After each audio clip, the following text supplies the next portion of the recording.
Bueno, buenas tardes.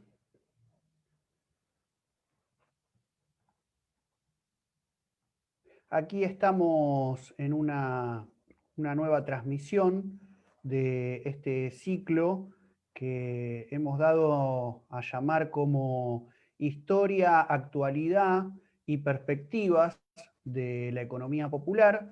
Es una iniciativa que estamos impulsando desde el Instituto Generosa Fratacci, que tiene su sede central en el distrito bonaerense de Quilmes. Estamos aquí transmitiendo en este momento desde la sede del instituto, en la zona sur del conurbano bonaerense, para, bueno, iniciar esta cuarta charla, darle la bienvenida a nuestro invitado del día de hoy, a quien enseguida vamos a presentar, en el marco, decíamos, de esta iniciativa que estamos realizando junto con las universidades nacionales, varias de ellas de aquí, de la zona sur del conurbano bonaerense, como Avellaneda, Lanús, Quilmes y Jaureche de Florencio Varela, también junto a la Unión de Trabajadores y Trabajadoras de la Economía Popular, la UTEP, o el Sindicato del Precariado, como le decimos algunos, y la Secretaría de Economía Social del Ministerio de Desarrollo Social de la Nación. La próxima actividad, el próximo martes, también 18:30 horas, aquí por el Facebook Live del Instituto Fratacci, vamos a estar conversando con Facundo Arquintegui de la UNDAB sobre economía popular y universidad.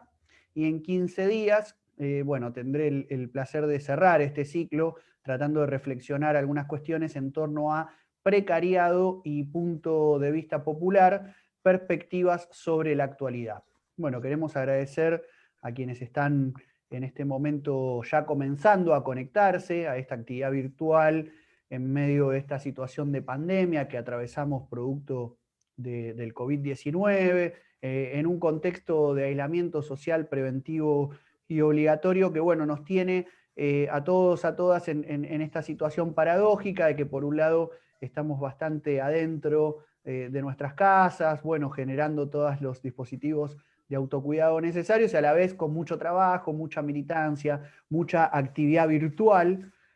Así que bueno, sabemos que hay muchas reuniones, muchas charlas dando vueltas, así que agradecemos especialmente a la gente que se conecta en vivo y en directo. Luego las charlas son subidas a la página web del instituto, que pueden seguir, www.institutofratacci.com.ar, y allí pueden ver también algunos de los encuentros anteriores que hemos estado compartiendo con Florencia Partenio el martes pasado para conversar sobre economía popular y feminismos, y los martes anteriores con Rodolfo Pastore, investigador y docente de la UNCI, con quien conversamos sobre economía popular y economía social y solidaria, y también el video con la primera charla que hicimos junto a Silvia Quevedo, dirigente de la UTEP de Córdoba, militante del movimiento Barrios de Pie, y Carolina Brandaris, militante del movimiento Vita, socióloga, docente, y en este momento a cargo de la Dirección de Cuidados Integrales de la ya mencionada Secretaría de Economía Social del Ministerio de Desarrollo de la Nación. Allí también en nuestra página web, bueno, pueden encontrar aportes de artistas populares, reflexiones, notas de análisis, bueno, las cuestiones que estamos tratando de poner en pie desde este espacio que hemos creado hace apenas unos meses y puesto en funcionamiento en medio de esta situación tan atípica como la que estamos viviendo en la Argentina y en el mundo. Bueno, ahora sí, sin muchos más preámbulos, le doy la bienvenida a Fernando Strata, sociólogo, investigador, docente de la Universidad Nacional de Lanús, quien está para compartir con nosotros algunas reflexiones y una conversación en torno a estos temas que nos convocan. ¿Cómo andás, Fernando? ¿Nos escuchás bien? Sí, ¿qué haces, Mariano? Bien, todo bien. Buenas tardes a todos y a todas. Bueno, buenísimo. Última cuestión antes de empezar con la charla. Quienes se están conectando, si quieren dejar algún comentario o luego hacer alguna pregunta, podemos poner luego eso en circulación. Allí están Sofía Álvarez y Laura Fantela, mis compañeras aquí del instituto, tomando nota y viendo toda la cuestión del soporte técnico para que esta transmisión por Zoom salga en vivo y también puedan ustedes hacer sus aportes, sus preguntas o sus comentarios. Bueno, Fernando, la idea es comentar un poco el eje de economía popular, políticas públicas y movimientos sociales, que es lo que nos convoca. Así que bueno, en primer lugar, agradecerte y dejarte la palabra para que hagas una primera intervención y luego de eso podamos ir conversando un poco en torno al eje del día de hoy, al eje general también que nos convoca, que es pensar la historia, la actualidad y los desafíos de la economía popular. Dale, buenísimo. Sí, es un poco ambicioso el título de la charla, quedó un poco ambicioso, amplio. A mí se me ocurría arrancar por el lado de, primero, qué es la economía popular, porque es un concepto que se está usando mucho, creo que con pocas precisiones también. Entonces, historizar un poco esto, ¿no? De qué estamos hablando cuando hablamos de economía popular. Ahí yo pensaba que uno cuando piensa en economía popular, bueno, hay dos cuestiones la definen, ¿no? Una es la ausencia de relaciones salariales, ¿sí? O, digamos, una actividad laboral por fuera de una relación salarial. Y por otro lado, que son trabajadores y trabajadoras que tienen ingresos bajos, ¿sí? Como dos cosas así muy, muy sencillas y rápidas para identificar de qué hablamos cuando hablamos de economía popular.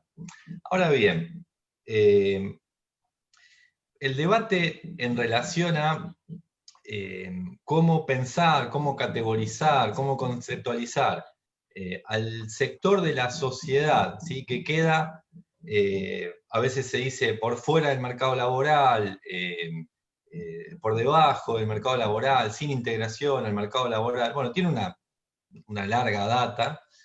Yo podría cifrar la cuestión de este debate en los años 60 y 70, sobre todo en Latinoamérica, ¿sí? Para pensar básicamente la población excedente relativa, ¿sí? ¿Cómo pensamos la población excedente relativa? Y en ese contexto histórico, en los 60, los 70, autores latinoamericanos incluso comenzaron a pensar esta cuestión proponiendo, ¿sí? Alternativamente a la idea de ejército industrial de reserva, digamos, un concepto caro al marxismo, claramente, la idea de la existencia, sobre todo en las sociedades latinoamericanas, de una masa marginal, ¿sí? Una población que, no es ejército industrial de reserva, es decir, no actúa como ejército industrial de reserva, presionando sobre el mercado laboral para bajar el costo de la fuerza de trabajo, ¿no? Sino una masa marginal que queda por fuera. Digamos, esta conceptualización tenía que ver con analizar las características de las sociedades latinoamericanas, digamos, sobre todo las consecuencias del llamado desarrollismo, ¿no? Y lo que fue la injerencia de la extranjerización de las economías latinoamericanas, ¿no? La inversión extranjera directa sobre algunos sectores más dinámicos, que iban formando, decían algunos autores como José Nun, una masa marginal. Ahora bien, yo lo que creo es que en la actualidad, y sobre todo desde la década del 70 en adelante, las sociedades capitalistas, digamos, en su fase neoliberal, han transformado esto. No se puede seguir hablando en estos mismos términos, ¿sí? Yo creo que la tesis es que, y esto está trabajado ya por bastantes colegas en el ámbito de las ciencias sociales, el neoliberalismo desarrolló formas, digamos, de subsunción de esa población excedente, ¿sí? Formas metabólicas de subsunción de esta población excedente, lo cual llevan a la cuestión a pensar, primero, digamos, los procesos de acumulación por desposesión, como habla el geógrafo británico David Harvey, ¿no? Bueno, el neoliberalismo se caracteriza por nuevos procesos de acumulación por desposesión.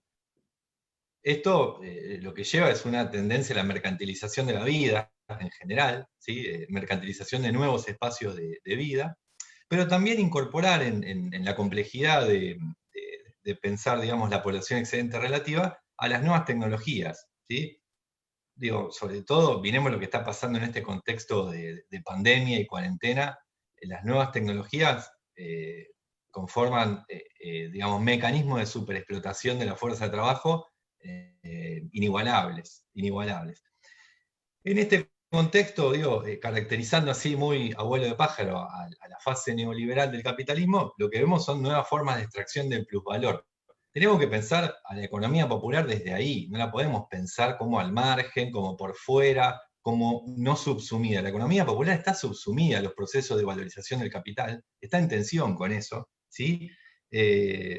Como dice un colega, nada está por fuera de la acumulación. La economía popular tampoco está por fuera de los procesos de acumulación. Entonces ahí lo que vemos es lo poco productivo de categorías como excluidos, marginados, ¿no? El tercer sector. No, la economía popular son trabajadores y trabajadoras, los caracterizará estar por fuera de una relación salarial, pero no se pueden dejar de pensar bajo la lógica de la subsunción real a los procesos de valorización del capital, ¿no? Esto como para arrancar.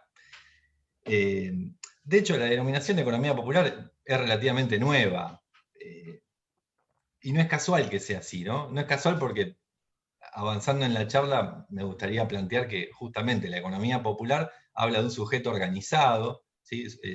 Digamos, es consecuencia, hablar de economía popular es consecuencia de un proceso de acumulación histórica, de un sujeto particular, ¿sí? Y no es casual que hoy estemos hablando de economía popular, justamente para denominar, ¿sí? O para pensar al sector de la población excedente relativa, o lo que antes se denominaba como población excedente relativa, ¿sí?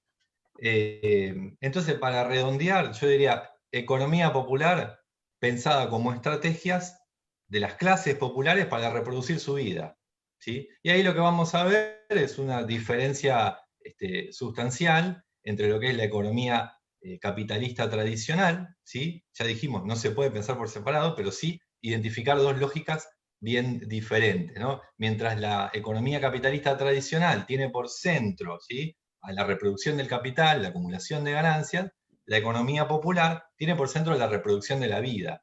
Bien, ninguno de los sectores se encuentra por fuera de las relaciones de explotación, eso queda claro. Y ahora, como sector, evidentemente la economía popular engloba, siempre se menciona, ¿no?, vendedores ambulantes, cartoneros, pequeños agricultores, feriantes, trabajadores de programas sociales, cooperativistas, obreros de fábricas recuperadas. Es decir, es un sector muy heterogéneo, ¿sí? Pero de vuelta, no se puede pensar por fuera de las relaciones de explotación que tensionan en una sociedad. ¿Hasta acá voy bien o hablé demasiado?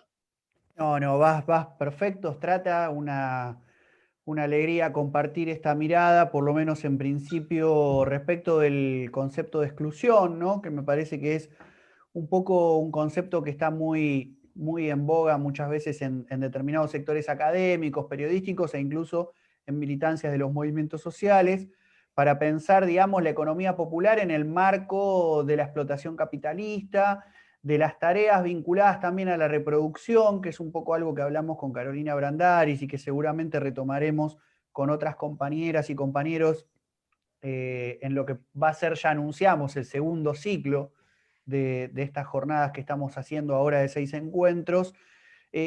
Pero me surge igual ahí como una inquietud, que creo que es parte de los debates actuales, respecto de, bueno, el carácter de clase, ¿no?, de los sectores de la economía popular, es decir, de clase trabajadora, ¿no?, que uno podría en rasgos muy generales decir aquellas mujeres y hombres no propietarios de los medios de producción, ¿no?, que tienen que vender su fuerza de trabajo en el mercado a cambio de un salario, decía Marx, y hoy le podríamos agregar o inventarse un trabajo para sobrevivir.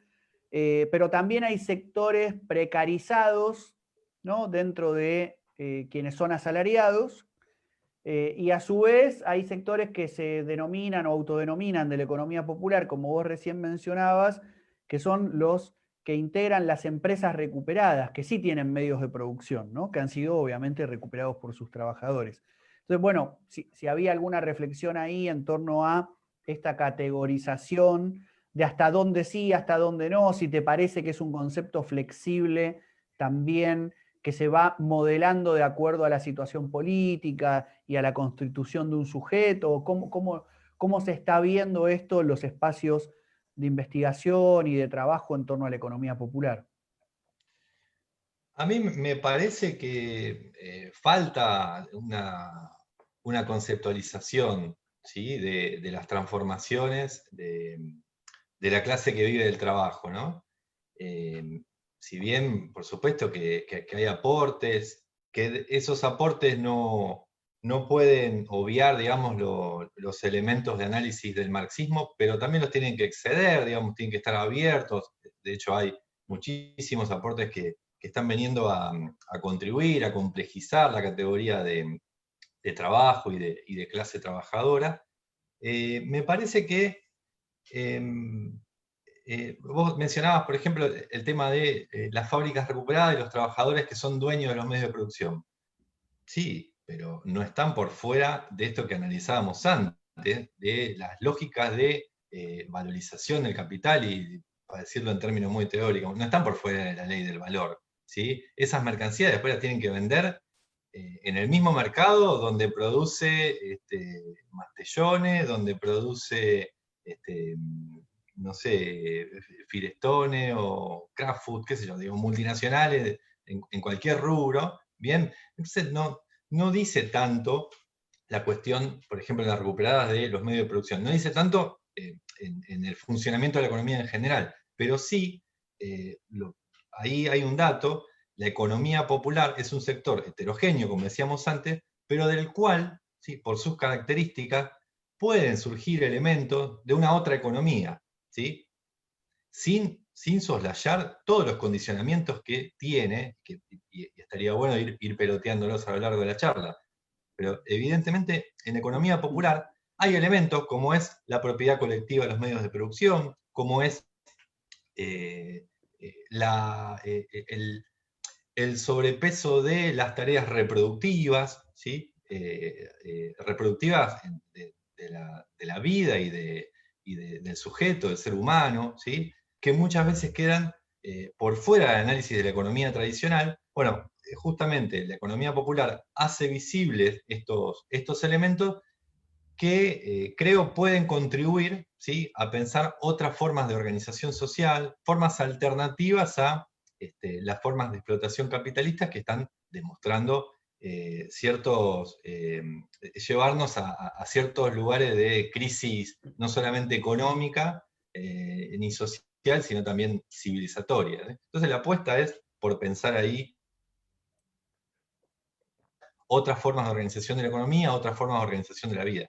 Pero para ser totalmente humilde y sincero, digamos, en cuanto a la ignorancia, creo que falta bastante conceptualización al respecto. Bien, retomando esto último que planteabas, y algo charlamos también con Rodolfo Pastor en relación a economía social, economía popular, e incluso, como decíamos con Flora Partenio el martes pasado, economía feminista, como que muchas veces se usan medio como sinónimos, sobre todo las dos primeras, y hay algo que circula en cierta bibliografía más académica quizás, pero que es el rasgo de cierto carácter no capitalista de la economía social. Digo, se podría pensar que quizás la economía popular, sin llegar a plantear que es no capitalista, sí hay elementos tendencialmente postcapitalistas en esto que mencionabas de la propiedad de los medios de producción, el tipo de manera de organizar las relaciones laborales, etcétera, o te parece que eso es de un idealismo, de un utopismo que está más en ciertas cabezas que elaboran el planteo que en lo que sucede en la realidad? ¿Cómo pensar eso? Seguro que hay un componente, ¿no? desiderativo, o sea, del deseo, en apostar a que esto sea espacios de generación de otras formas de organización social. Ahora, yendo para mí, digamos, esto es algo, hay miles de definiciones de la economía social y miles también de la economía popular, pero creo que lo que diferencia fundamentalmente a ambas, al menos yo lo veo más relacionado a la economía social con eh, conceptos vinculados al tercer sector, ¿sí? De la economía, a actividades, digamos, individuales que cubren, digamos, aspectos no, no subyugantes para la acumulación del capital. En cambio, cuando hablamos de economía popular, me parece que estamos hablando de un sujeto colectivo, organizado, ¿sí? Por eso digo que no es casual que estemos ahora hablando de economía popular y no hace 20 años, digo, porque quizás en el marco de lo que fueron el auge de los movimientos de trabajadores desocupados, también tendríamos que haber estado hablando de economía popular, pero no hablábamos, ¿sí? Estamos hablando ahora como expresión, ¿sí? De un proceso de acumulación organizativa, de trabajadores y trabajadoras que están organizados en el marco de organizaciones sociales, políticas, comunitarias, con fuerte componente territorial, ¿sí? Pero creo que la diferencia fundamental de la economía popular es que hace referencia a un sujeto colectivo, ¿no? Así que creo que por ahí hay una diferencia en relación a lo que habitualmente se conoce como economía social. Bien, y hay, o ves vos, detectás algún rastreo un poco de esta interrelación también entre producción de investigación universitaria, etcétera, y la experiencia de las militancias sociales, porque vos decís, bueno, se habla de economía popular en algunos ámbitos hace muchísimos años, pero quizás las militancias populares han empezado a hablar del concepto en los últimos años, ¿no? Un poco para rastrear, bueno, de dónde viene esta idea de tomar un poco esto de economía popular, ¿no? Porque incluso los movimientos dejaron de llamarse sociales para llamarse populares. Hay algo del orden de una especie de retorno de lo popular, ¿no? Que venía ya de la mano de la educación popular y quizás una palabra que fue bastante bastardeada por el neoliberalismo, ¿no? En algunos cursos de formación del Instituto Fratacci charlábamos la idea esta de la gente, ¿no? Cómo la gente, aparece la idea de la gente, y los movimientos vienen e instalan la idea de lo popular, ¿no? ¿Qué relación hay ahí con lo que ya se venía produciendo, quizás en términos más de investigación y de escrituras académicas? Sí, creo que es al revés, que la introducción de concepto de economía popular viene de parte de los movimientos sociales, de los movimientos populares, ¿no? Ni de la academia, ni del Estado. De hecho, hay un desfasaje, algo que por ahí quería plantear a lo largo de la charla, hay un desfasaje entre las políticas públicas, ¿sí? En relación a la economía popular, porque surge primero la organización de los movimientos y bastante tardíamente hay una respuesta, no me gusta esta palabra, respuesta, de las políticas públicas del Estado en relación a la economía popular. Entonces, ni la academia ni las políticas públicas se anticiparon a la presencia de la economía popular. Fueron los movimientos populares, las organizaciones sociales y políticas las que pusieron en la agenda pública esta cuestión. Yo por ahí quería llevar un poco, ya que la charla lleva ese título, quería conversar un poco sobre de qué manera entender las políticas públicas, ¿no?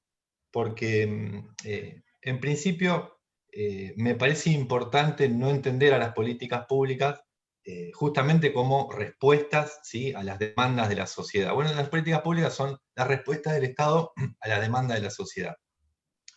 Me parece importante tratar de darle otro enfoque a la cuestión de las políticas públicas, ¿no? Y ni siquiera tampoco pensarlas a las políticas públicas, ¿no? Como un sistema de acciones públicas, algo que también está presente en la bibliografía académica, sistema de acciones públicas determinado por organizaciones gubernamentales y no gubernamentales, ¿no? Poniendo ahí, ampliando, digamos, la agencia de actores, no solamente es el Estado el que responde, sino también organizaciones por fuera del Estado las que intervienen. Creo que hay que escaparle a cualquier visión, digamos, del incrementalismo y del gerencialismo en la teoría de las políticas públicas, y tratar de pensarla a la vieja usanza, digo, a la línea ahí retomo a Oslak y O'Donnell, que me parece que son, digamos, referencias muy importantes para pensar las políticas públicas.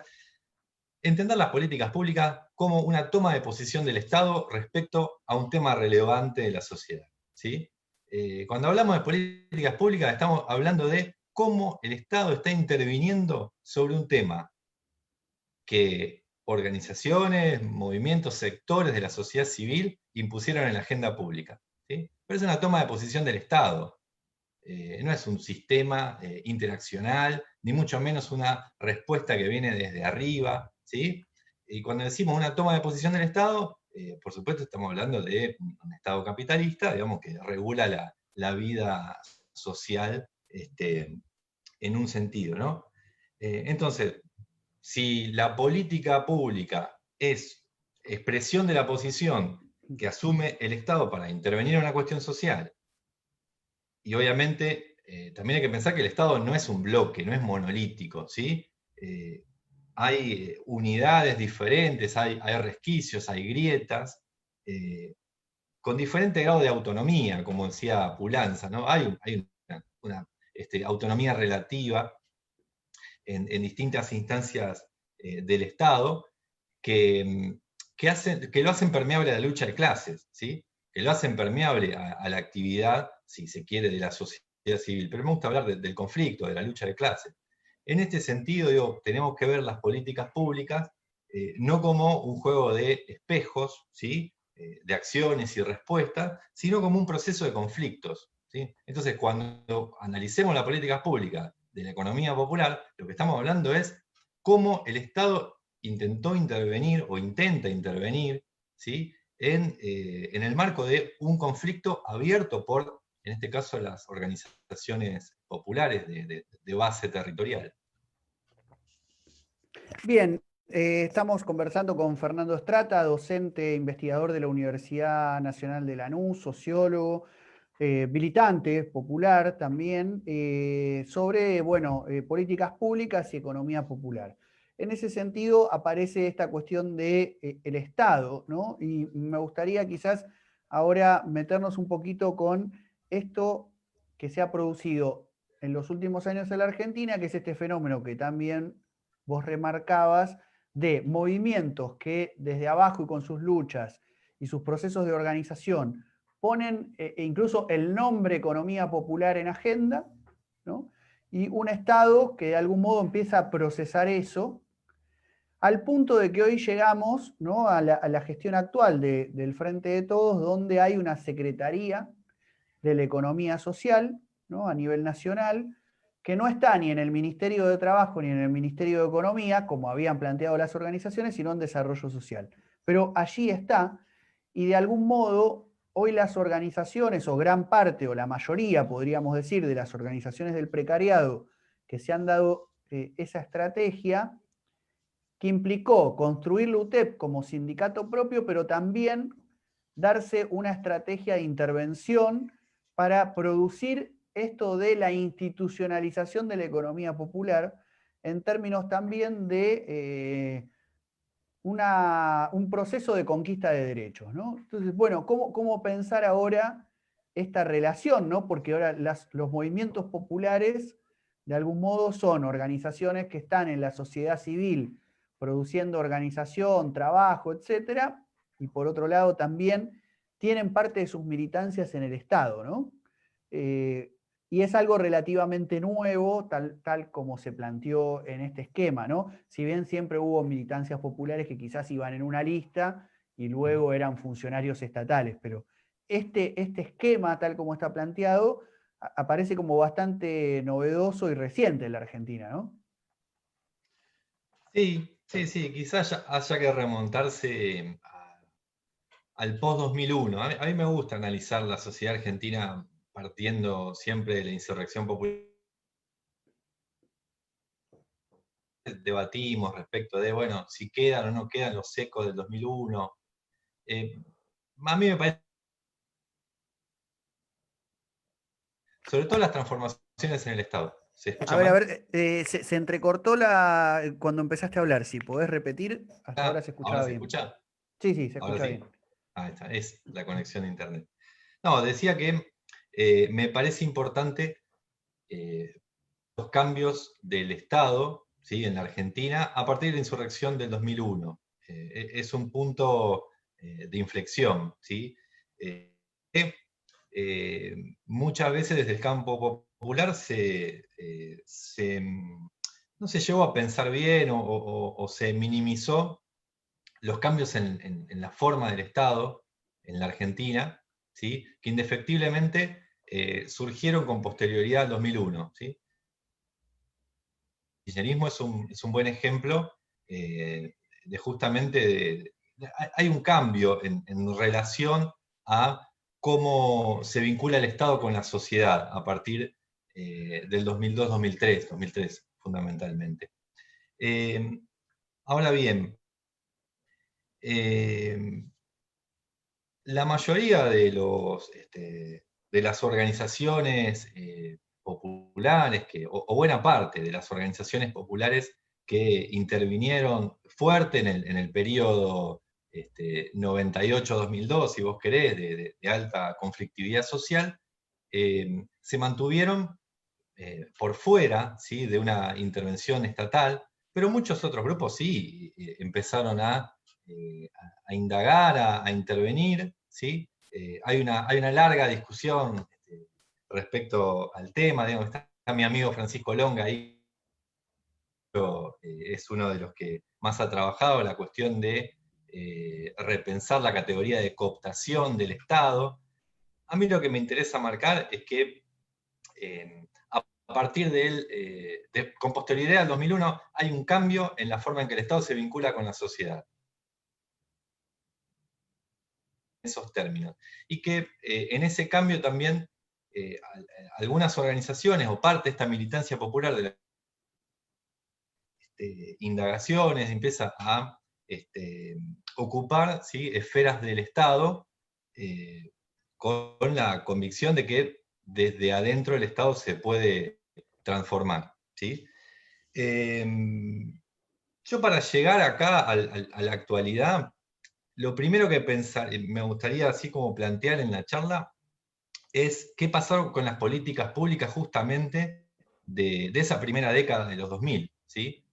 Y si uno analiza esa década, lo que va a ver es que hay un conjunto de políticas de asistencia social, son también políticas públicas, ¿sí?, que empiezan a introducir fuertemente en sus postulados la idea de economía social. Ya que antes hablábamos de economía social y economía popular, las políticas de asistencia social de los años 2000, de la primera década de los 2000, bajan muy fuerte la idea de economía social. Entonces uno tiene ahí, bueno, después del plan Jefes y Jefas del 2002, digamos, que fue, digamos, de una masividad enorme, está el plan Manos a la Obra, el plan Familia, seguro de capacitación y empleo, hasta llegar en el 2009 a el plan Argentina Trabaja y la inauguración de la asignación universal por hijo. ¿Sí? Sobre esto me gustaría marcar que en esta primera década, llamativamente, es la política estatal la que impone en la agenda la cuestión de la economía social. ¿Sí? La economía social baja a partir de alguno de estos programas, y lo interesante es ver que los programas vinculados, la mayoría de los programas vinculados al trabajo, como estuvieron bajo la orientación del Ministerio de Desarrollo Social, no del Ministerio de Trabajo, algo que vos recién mencionabas con la actual estructura de las políticas de la economía popular. Y por otro lado, aquellas políticas públicas, hablo de la primera década de los 2000, que como el plan Jefes y Jefas, como el seguro de empleo y capacitación, que estuvieron bajo la órbita del Ministerio de Trabajo, con financiamiento externo, básicamente con financiamiento del Banco Mundial. En cambio, las políticas generadoras de empleo, con una fuerte lógica de economía social en sus postulados estuvieron bajo la órbita del Ministerio de Desarrollo Social y con financiamiento propio, ¿sí?, del Estado, a veces recurriendo al ANSES, como fue el caso de la Asignación Universal u otros programas.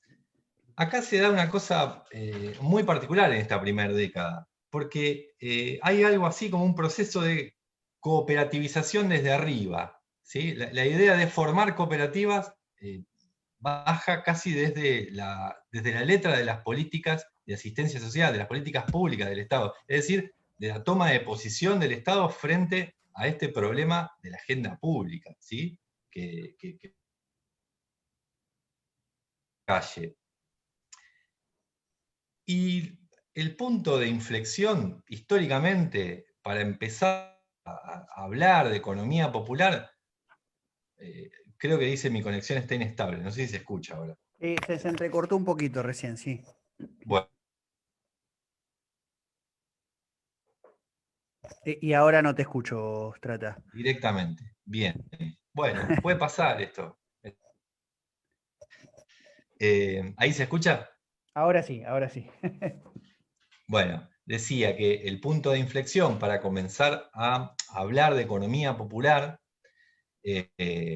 lo podemos rastrear históricamente, quizás el acampe de organizaciones territoriales en el 2009, en el Ministerio de Desarrollo, pero sin duda fundamentalmente la creación de la CETEP, de la Confederación de Trabajadores de la Economía, en el 2011, marca ahí un punto de inflexión que expresa esto que veníamos conversando antes. Son las organizaciones las que ponen, ¿sí?, sobre la agenda, en la discusión pública, la cuestión de la economía popular. No es la política del Estado la que baja, ¿sí?, una idea de economía social o de formar cooperativas. Son las organizaciones las que van a imponer, y lo imponen en la calle, ¿sí?, la cuestión de la economía popular. Y observé... A ver, Strata, se pierde un poco la conexión. Bueno. Lo último que te escuchamos fue lo de la imposición en la calle de las organizaciones de la economía popular. Bien, no, y ahí decía que si vemos, lo que yo quería plantear es el desfasaje de la política pública en la cuestión de la economía popular. Porque si en el 2011, ¿sí?, la creación de la CETEP se instituye como un mojón, digamos, bien importante, ¿sí?, de visibilización, recién es en el 2016, con la ley de emergencia social, ¿sí?, incluso con un gobierno de nuevo signo, ¿bien?, cuando se va a traslucir en la letra de la política del Estado la cuestión de la economía popular. Y ahí con la ley de emergencia social y la creación del Consejo de la Economía Popular, bajo la órbita del Ministerio de Trabajo, interesante pensar cómo ahora esto está bajo la órbita del Ministerio de Trabajo y no de Desarrollo Social, con representación tripartita entre los ministerios de Trabajo, de Desarrollo y de las organizaciones, los movimientos sociales, la creación a partir de esta ley de emergencia social de salario social complementario y del Registro Nacional de la Economía Popular, de RENATEP, que ahora en julio de este año comenzó a tener vigencia finalmente, ¿no? Pero bueno, ahí aparece un desfasaje interesante, ¿sí?, para pensar, en todo caso, por qué el Estado tomó tantos años en intervenir sobre esta cuestión, y cómo, a la inversa de lo que fue la primera década de los 2000, son las organizaciones las que impusieron, y lo impusieron con movilización en la calle, la cuestión de economía popular, a la cual el Estado, de alguna manera, con la ley de emergencia social, comienza a darle una... Strata, me interesa detenerme un cachito un poco en este proceso que haces también de historización, ¿no?, de los años recientes en la Argentina, para pensar una paradoja que de algún modo me parece que es muy importante para pensar algunas de las tensiones actuales, por ejemplo, en la coalición gobernante, ¿no?, y en sus bases de apoyo. ¿Qué tiene que ver con esta paradoja de que de algún modo, cierto esquema de lo que podríamos denominar las gestiones de la larga década progresista, apuntaron a una política que pasó de lo focalizado, quizás más de las políticas neoliberales en lo social anteriores, a una más universalización, pero siempre en términos de subsidios y de asistencia, en perspectiva de constituir una sociedad de pleno empleo, ¿no? Más clásicamente peronista, digamos, en algún punto. Sin embargo, ¿no? De algún modo no dejaron entrever que lo que estaba aconteciendo en el movimiento social era expresión de una transformación estructural de la Argentina, ¿no? Y del mundo del trabajo en el plano internacional también. Y luego, en los años cortos de retorno neoliberal, son esas gestiones las que de algún modo habilitan, ¿no?, esto de una ley de emergencia social que reconoce de hecho al sujeto, ¿no?, y le otorga determinados derechos, el cobro del salario social complementario, por ejemplo, ¿no? Y luego esa discusión ahora, ¿no?, se reactualiza cuando sectores quizás más ligados al progresismo plantean salario social complementario no, y lo entienden quizás en términos de subsidios, porque hay que dejar de dar subsidios y hay que dar un paso hacia la renta básica universal, ¿no?, que por otra parte tiene todo un legado más ligado a los foros social mundiales, ¿no?, más lo que fue inicios de siglo, y claramente una perspectiva de ciertos colectivos y pensadores que lo vienen trabajando más en la órbita europea, ¿no? Y ahí se genera una discusión. Entonces te abro como varias cuestiones a la vez con mi intervención, soy consciente, pero creo que todas remiten a un mismo núcleo problemático, ¿no? Que es esta interrelación entre neoliberalismo, progresismo y lo que algunos denominamos el punto de vista popular para pensar todo esto, ¿no? Vos decís que todos los caminos conducen a Roma, así que vamos por todos. Mira, Vamos por todos. yo arrancaría por acá. Las políticas de asistencia social de los 90 Hola, deberían... perdimos Se la corta de conexión. vuelta. Sí, sí, ¿Ahora se escucha? ahora sí. Bien. Había arrancado mencionando que las políticas de asistencia social de los 90, de vuelta mi conexión es inestable,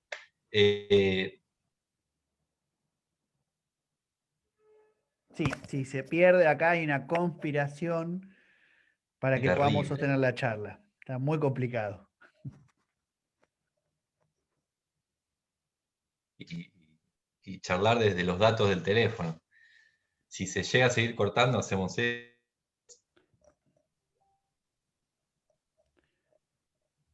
A ver, bueno, ¿Querés que probemos desde el teléfono? si podés probar, sí, aunque sea para charlar un ratito más, que no Sí, nos quede la conversación ahí interrumpida.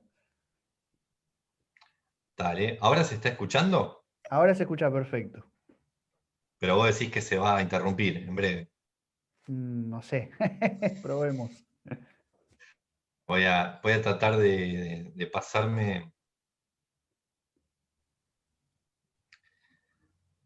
a los datos. A ver. Ahí te estoy pidiendo comunicación. Sí, perfecto. A ver. Ahora se escucha mucho mejor. Mirá vos. Bueno, Si entra. aprovecho, espera, antes que sigas y, visto y considerando que hay gente conectada de distintos lugares de la provincia de Buenos Aires y del país, vamos a aprovechar este momento para poder dar cuenta, ahí me viene un rebote de no sé dónde, del más allá, que bueno, hay alguna gente amiga, Fran Longa ya lo has mencionado, el Dami Rojas de Córdoba, Pato de Viedma, y bueno, militancias y gente interesada en estos temas de los distritos bonaerenses de Avellaneda, Lanús, Quilmes, Florencio Varela, y de otros lugares también como Chivilcoy, Olavarría, Gonzalo Chávez, y otras provincias como la mencionada Córdoba, Jujuy, Mendoza y La Rioja. Estamos conversando con con Fernando Strata, docente investigador de la Universidad Nacional de Lanús.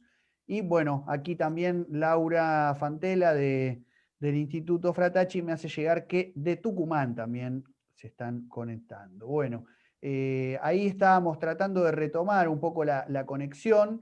Teníamos algunos problemas, algunas conspiraciones contra esta conversación. Vamos a ver si ahora Fernando Strata está nuevamente comunicado para entrarle un poco a esta discusión sobre neoliberalismo, progresismo, punto de vista popular, para pensar los subsidios, la asistencia social, la generación de empleo, la renta básica universal, el salario social complementario y una cantidad de cuestiones que le tiré que, bueno, podría tomarse un día entero para contestar, pero vamos a apelar a su capacidad de síntesis sociológica para en unos minutos brindar alguna opinión al respecto.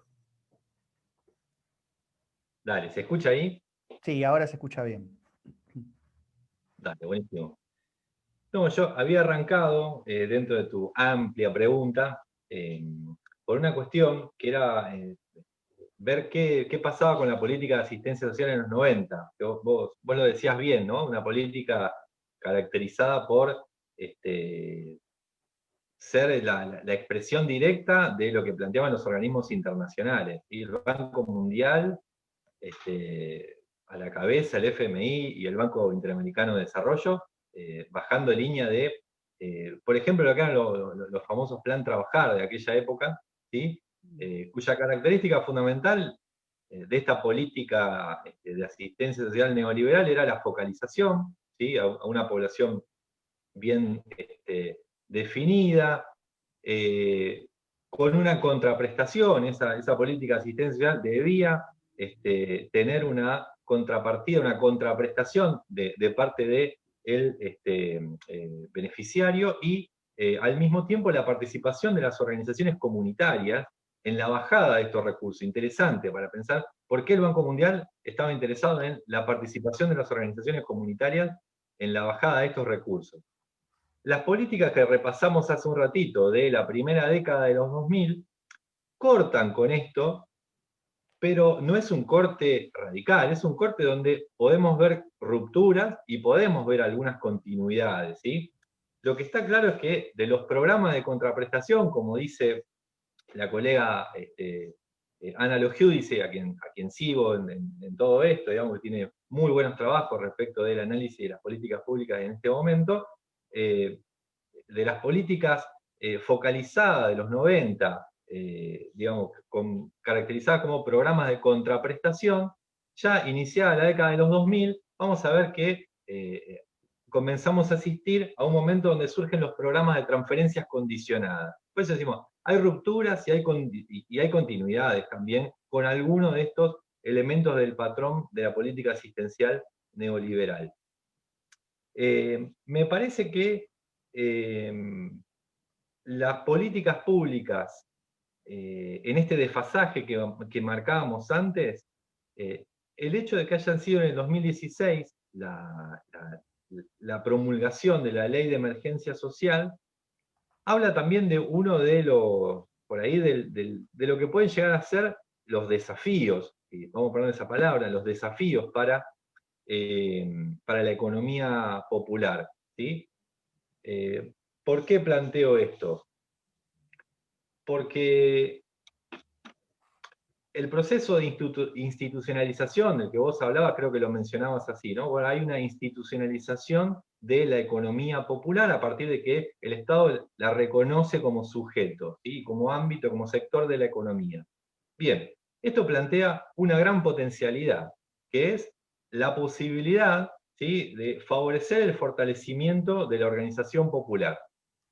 Eso es interesante, cómo estas políticas públicas pueden, ¿sí?, incrementar, digamos, favorecer el proceso de organización popular. Algo que de hecho está, porque son las organizaciones las que impusieron la cuestión de la economía popular. O sea, no partimos de cero. Estas organizaciones de base territorial vienen haciendo un proceso acumulado en las últimas más de 2 décadas, ¿sí?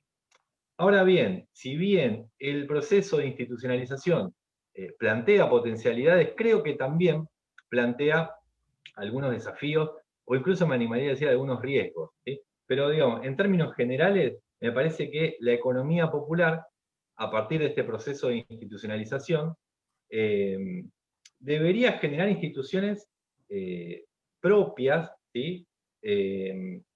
Generar procesos, ámbitos de circulación, circuitos de circulación propios y de articulación también propios de la experiencia de la economía popular. El desafío es ese, ¿sí? Cómo lograr que la economía popular no quede directamente subsumida a los procesos de valorización del capital de los que hablábamos al comienzo de la charla, ¿sí? Digamos, fortalecer la economía popular significa, me parece, ¿sí?, generar instituciones propias, circuitos de circulación, de distribución y comercialización propios y de articulación de todos los actores de la economía popular.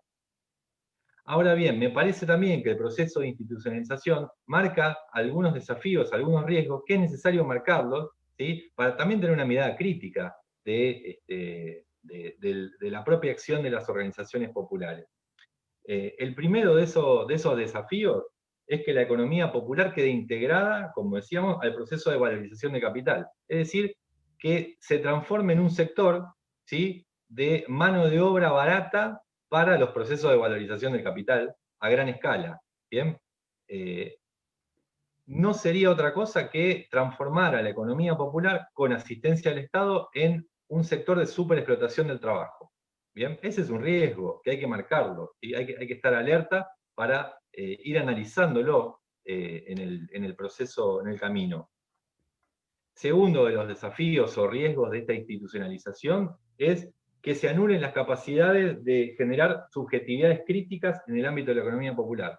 ¿Sí? Es importante pensar esto cuando en algún momento de la charla decíamos, bueno, la economía popular puede transformarse en un ámbito para pensar otra economía, o eso está en la cabeza de los académicos y los militantes, los deseos. No, yo creo que es un ámbito, sobre todo de generador de nuevas subjetividades, de nuevas formas de relacionarse para la reproducción de la vida, nuevas relaciones sociales, ¿sí? Pero creo que uno de los riesgos es la anulación de esta capacidad de generar subjetividades críticas en el ámbito de la economía popular.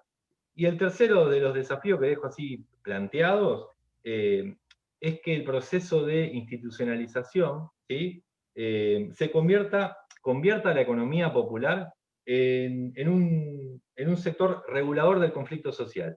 ¿Sí? Y acá, digamos, pongo sobre el tapete, digo, voy a tratar de pensar el por qué en el 2016, ¿sí?, se promulga la Ley de Emergencia Social. Por supuesto que es por la capacidad de fuerza y de organización de las organizaciones populares, pero también hay que pensar el anverso, porque el Estado interviene, y el Estado es un actor de peso, y el Estado genera también subjetividades, ¿sí?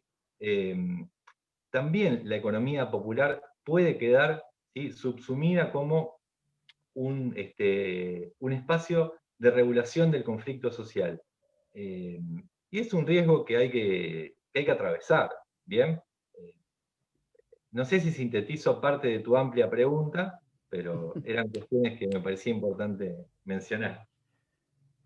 Bueno, gracias, Estrata. Me parece que sí. La verdad que lo de lo último que planteás me parece muy interesante, pero sobre todo para poder hacer, digamos, como dijo alguna vez un viejo pelado y sabio, quizás no tan viejo, análisis concreto de las situaciones concretas en relación a que la capacidad reguladora del conflicto social por parte del conjunto de organizaciones de la economía popular que se han dado una estrategia de institucionalización quizás implicaría un contexto de una sociedad en movimiento, de un conjunto de movimientos sociales con una estrategia diferente de mayores niveles de radicalización, ¿no? Cosa que creo que en la actualidad y en los últimos años por lo menos prácticamente no se ha visto, ¿no? Con lo cual, bueno, ahí habría que ver cómo se desencadena la situación post-pandemia, ¿no? También que ha colocado a la sociedad argentina y al mundo entero en una situación también muy compleja, ¿no? Respecto de cómo salir de esto y cómo no retornar, como usted dice, a una normalidad, pero que sería una normalidad totalmente empobrecida porque se le agregarían las condiciones económicas totalmente adversas para las clases populares, ¿no? Ujú.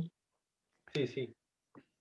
Yo creo Eh, sí, no, que hay que pensar también que las organizaciones populares son parte de,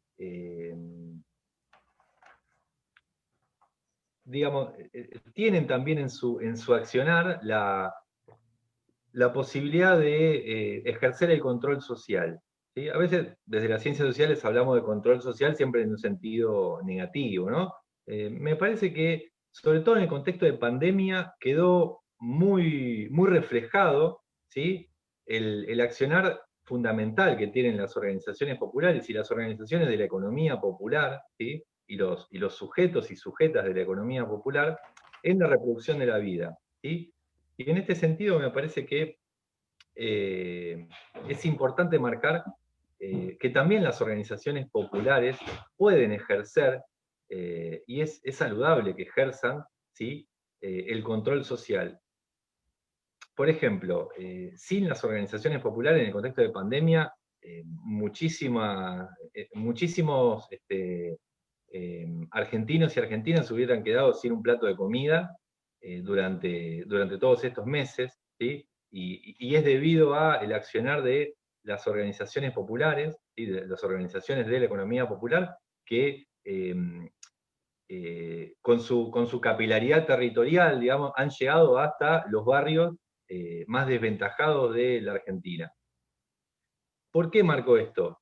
Porque si no lo ejercen las organizaciones, a ese control social, ese control queda también, digamos, digamos queda a manos de otras instituciones del Estado, ¿sí? Que no necesariamente están pensadas para ejercer el control social en estos contextos, ¿no? Sobre todo de las fuerzas represivas. Pero toman la palabra control social para quitarle su costado, digamos, peyorativo, ¿sí? O negativo en las ciencias sociales, y para pensar también esto que decía antes de uno de los riesgos posibles de la institucionalización de la economía popular, es convertirse justamente por ahí en un regulador, decía yo, del conflicto social.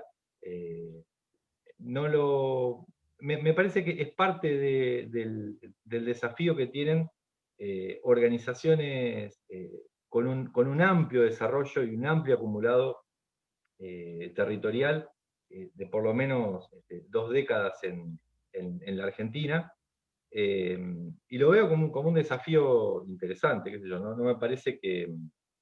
eh, creo que hacer este tipo de cuestionamientos tiene que ver más con tratar de aportar una mirada crítica que hacer una crítica de lo realmente existente.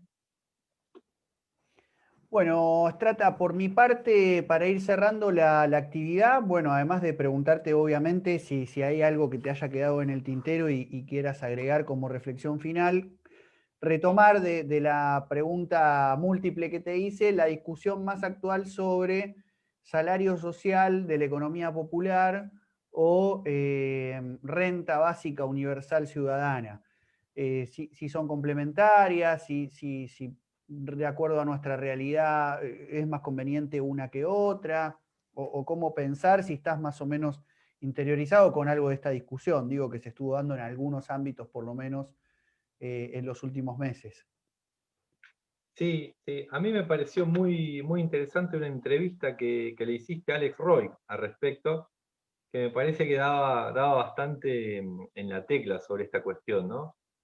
Eh, Creo que los planteos de una renta universal tienen un carácter bastante eurocéntrico, están pensados en un debate europeo que es de difícil aplicación en Latinoamérica y en la Argentina, ¿no? Eh, Sobre todo surgen, me parece que surgen ahora, no sé si reponerlo, pero digo, ha habido todo un debate, sobre todo en los primeros meses de pandemia, ¿no? Respecto de cuál iba a ser el rol de los estados, ¿sí? Si había un posible retorno a los estados de bienestar. Yo dudo mucho de las posibilidades de un retorno al estado de bienestar, ¿sí? Y sobre todo desde algunas miradas progresistas se hacen este tipo de planteos, ¿no? Respecto de, bueno, ha quedado visto que el neoliberalismo y la mercantilización de la vida es realmente inconducente para enfrentar este tipo de situaciones como las pandemias, y esto significa una vuelta a los estados de bienestar que además deberían garantizar una renta universal a toda la población.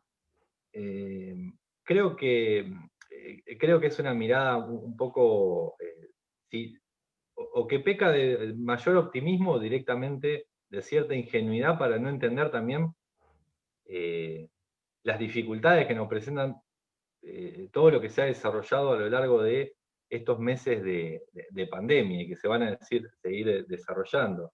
Si uno mira, por ejemplo, lo que está sucediendo en el ámbito del trabajo, esto que vos comenzabas la charla diciendo, bueno, el grado de cómo trabajamos más en tiempo de pandemia que antes, ¿sí? Eh, las estrategias de superexplotación del trabajo no creo que se vean morigeradas por la pandemia.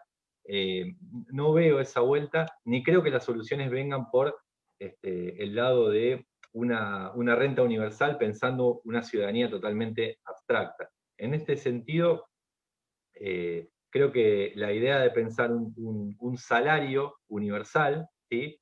En la línea de lo que es el salario social complementario, ¿sí?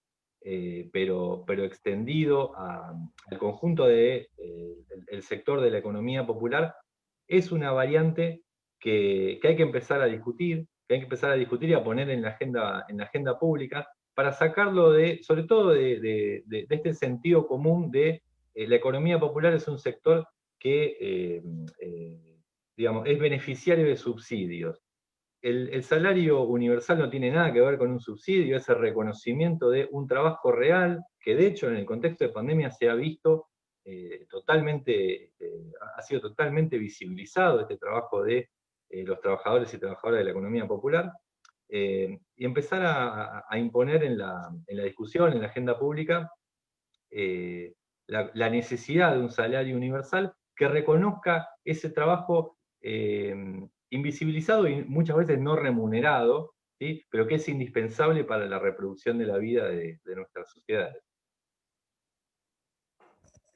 Bueno, Fernando Strata, te agradecemos mucho la participación en este ciclo. No sé ahora sí si te ha quedado algo ahí en el tintero que quieras agregar. No, no, no, hemos cubierto todo.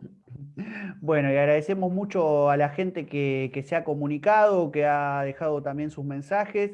Bernarda Ballesteros, también desde Tandil, nos habíamos olvidado de mencionar. Emiliano Exposto, de la Cátedra Guattari. Contundente Strata, muy buena charla. Manda aquí sus saludos. Y Bernarda Ballesteros hacía un comentario sobre el salario para los trabajos domésticos, reproducción en el hogar, que entre otras propuso Silvia Federici. ¿Qué opinión tenés?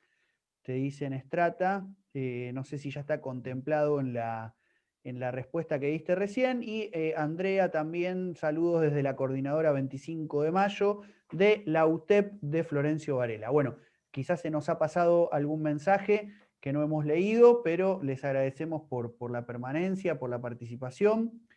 Y recordamos que el ciclo sigue, todavía tenemos 2 martes más por delante. Bueno, Estrata, ¿quedó algo más ahí entonces? Sí, porque en relación a esta intervención que hacía la compañera, sí, no estaba respondido en lo que había planteado antes. Esta idea de el trabajo doméstico, ¿sí? Si es parte de la economía popular, sí, es parte de la economía popular, y creo que la lucha por un salario universal tiene que incluir al trabajo doméstico. En el caso de lo que habían hecho Silvia Federici y las organizaciones que en esos años, en los años 70, ¿sí? Habían planteado la cuestión del salario para el trabajo doméstico, en ese contexto tenía que ver con directamente pedir un imposible. Lo que estaban pidiendo es si el capital tiene que pagar por la reproducción de la fuerza de trabajo en el hogar, directamente se pone en jaque la reproducción del capital, ¿sí? Por eso era la idea de pedir un salario para el trabajo doméstico. En estas condiciones, digamos, en la actualidad me parece que la lucha por un salario universal tiene que ir de la mano por el reconocimiento también del trabajo doméstico, que es parte de los trabajos de reproducción de la vida, de los que hacíamos referencia a lo largo de la charla. Bien, perfecto, clarísimo. Fernando Estrata, sociólogo, docente, investigador de la Universidad Nacional de Lanús, militante del Movimiento Popular, también vinculado al Instituto Generosa Fratacci, ha participado hoy de esta charla sobre economía popular, políticas públicas y movimientos sociales dentro de este ciclo de charlas virtuales que hemos impulsado, que ya hoy cumplimos un mes, todos los martes 18:30 por el canal de YouTube aquí del instituto. Las charlas quedan grabadas, después pueden, si quieren consultarlas o consultar alguna de las anteriores, en nuestra página web www.institutofratacci.com.ar. El próximo martes, martes 13, no vamos a ser supersticiosos, tenemos a Facundo Arquindegui, espero haber pronunciado bien el apellido, que vamos a estar conversando sobre economía popular y universidad. Él es docente e investigador de la UNDAB y en 15 días vamos a cerrar el martes 20 de octubre con una intervención titulada Precariado y punto de vista popular, perspectivas sobre la economía popular, que tendré el gusto de estar brindando como director del instituto en el marco de esta iniciativa conjunta entre Instituto Fratacci, Universidad Nacional de Avellaneda, Universidad Nacional de Lanús, Universidad Nacional de Quilmes, Universidad Nacional Arturo Jaureche de Florencio Varela y la Secretaría de Economía Social del Ministerio de Desarrollo Social de la Nación y la Unión de Trabajadores y Trabajadoras de la Economía Popular, la UTEP, lo que hemos denominado muchas veces como el sindicato del precariado. Nos despedimos. Muchas gracias nuevamente, Fernando Estrata. Nos vemos. Hasta luego.